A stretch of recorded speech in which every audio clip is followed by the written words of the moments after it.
In a quiet street in London lived the Darling family. There were Father and Mother Darling, Wendy, Michael, and John, as well as a children's nursemaid, Nana, a St. Bernard. At bedtime in the nursery, Wendy always told wonderful stories about Peter Pan and Neverland, a magical place with mermaids and fairies and wicked pirates, too. John and Michael liked best of all to play pirate. They had some fine slashing duels between Peter Pan and his archenemy, the pirate Captain Hook. Father Darling did not like this kind of play. He blamed it on Wendy's childish stories of Peter Pan. "It is time for Wendy to grow up," decided Father Darling. "This is your last night in the nursery, Wendy girl." All the children were much upset at that. Without Wendy, there'd be no more stories of Peter Pan. That very evening, who should come to the nursery but Peter Pan and a fairy named Tinkerbell? It seemed Peter Pan had been looking out for his lost shadow, and when he heard that Wendy was to be moved from the nursery, he hit upon a plan. "I'll take you to Neverland with me to tell stories to my lost boys," he decided as Wendy sewed his shadow back on. Wendy thought that was a lovely idea, if Michael and John could go too. So Peter Pan taught them all to fly, with happy thoughts and faith and trust, and a sprinkling of Tinkerbell's pixie dust. Then out the nursery window they sailed, heading for Neverland, while Nana barked frantically below. Back in Neverland, Captain Hook was grumbling about Peter Pan. You see, once in a fair fight long ago, Peter Pan had cut off one of the pirate captain's hands, so that he had to wear a hook instead. Then Pan threw the hand to a crocodile, who enjoyed the taste of Hook so much that he had been lurking around ever since, hoping to nibble at the rest of them. Fortunately for the pirate, the crocodile had also swallowed a clock. He went tick-tock, tick-tock when he came near, which gave a warning to Captain Hook. Now, as Captain Hook grumbled about his young enemy, there was a call from the crow's nest. "Peter Pan ahoy!" "What? Where?" shouted Hook, twirling his spyglass around in the sky. And then he spied Peter and the children pausing for a rest on a cloud. "Swoggle me eyes! It is Pan!" Hook gloated. "Pipe up the crew! Man the guns! We'll get him this time at last!" "Oh, Peter, it's just as I dreamed it would be, Mermaid Lagoon and all," Wendy said as a cannonball ripped through the cloud beneath their feet. "Look out!" cried Pan. "Tinkerbell, take Wendy and the boys to the island. I'll stay here and draw Hook's fire." Away flew Tinkerbell as fast as she could go.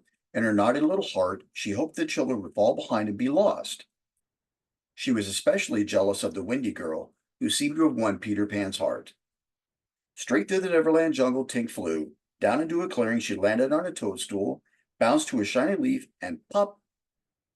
A secret door opened for her in the knot of the old hollow tree. Zip! Down a slippery tunnel Tink slid.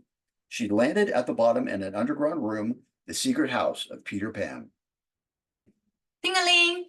She tinkled, trying to awaken the sleeping lost boy. At last, rather grumpily, they woke up and stretched as they listened to Tinkerbell. "What? Pan wants us to shoot down a terrible Wendy bird. Lead us to it." They shouted and out they hurried. When Wendy and Michael and John appeared, flying wearily, the lost boys tried to pelt them with stones and sticks, especially the Wendy bird. Down tumbled Wendy, all of her happy thoughts destroyed. Without them, no one can fly. "Hooray, we got the Wendy bird!" The lost boys shouted, but then Peter Pan arrived. How angry he was when he discovered that the boys had tried to shoot down Wendy, even though he had caught her before she got hurt. "I brought her to be a mother to us all and to tell us stories," he said. "Come on, Wendy," said Peter. "I'll show you the mermaids. Boys, take Michael and John to track some natives." So Peter and Wendy flew away, and the boys marched off through the forest. There were wild animals all around, but the boys never thought to be afraid, and not a creature harmed them as they went through the thick woods. John had wanted to surprise the natives, but the boys were surprised by the natives instead. Soon, bound with ropes, the road boys marched away, led by the natives, to their village on the cliff. "Don't worry, the natives are our friends." The lost boys said, but the chief looked stern. Meanwhile, on the other side of the island, Wendy and Peter were visiting the mermaids in their peaceful mermaid lagoon. As they were chatting together, Peter suddenly said, "Hush!" A boat from the pirate ship was going by. In it were wicked Captain Hook and Smee, the pirate cook. and at the stern, all bound with ropes, sat Princess Tiger Lily, daughter of the native chief.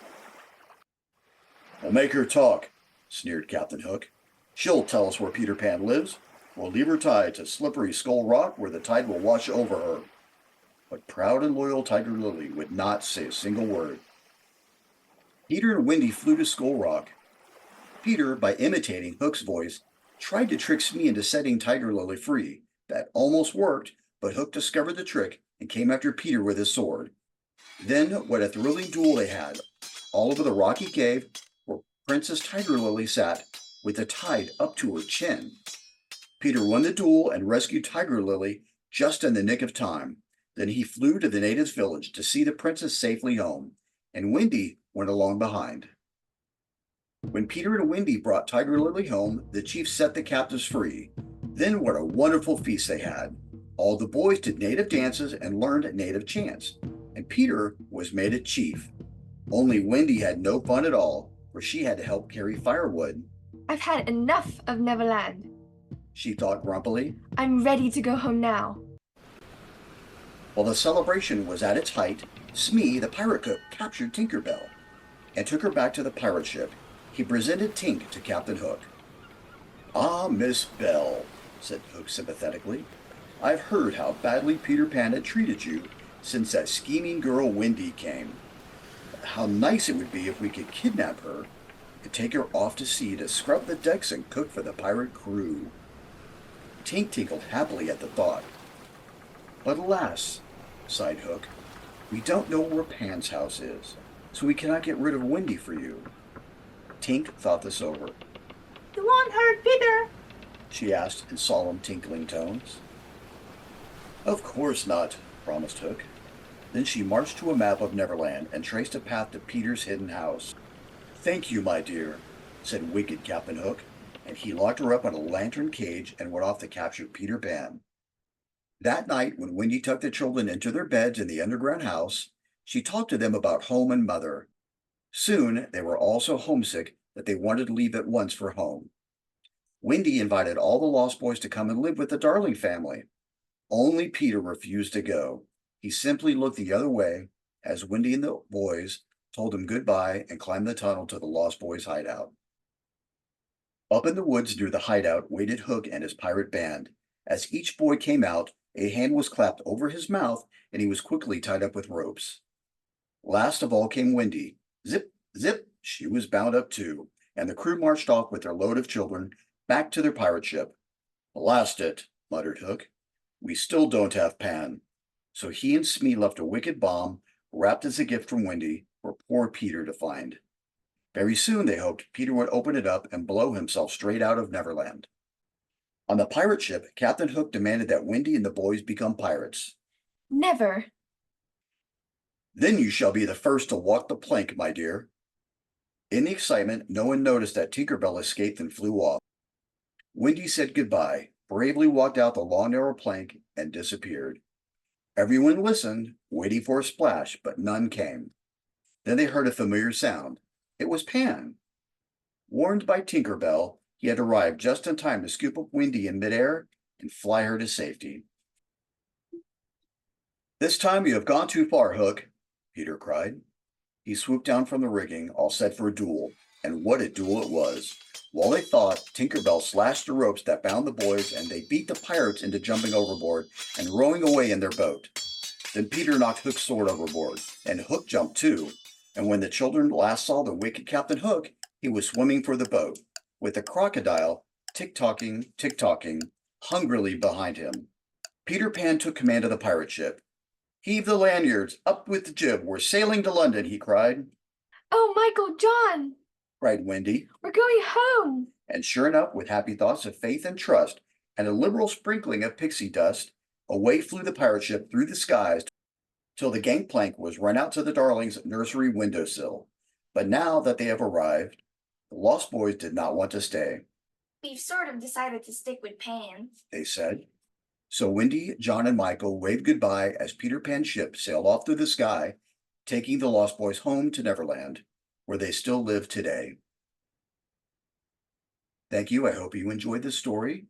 There'll be more to come.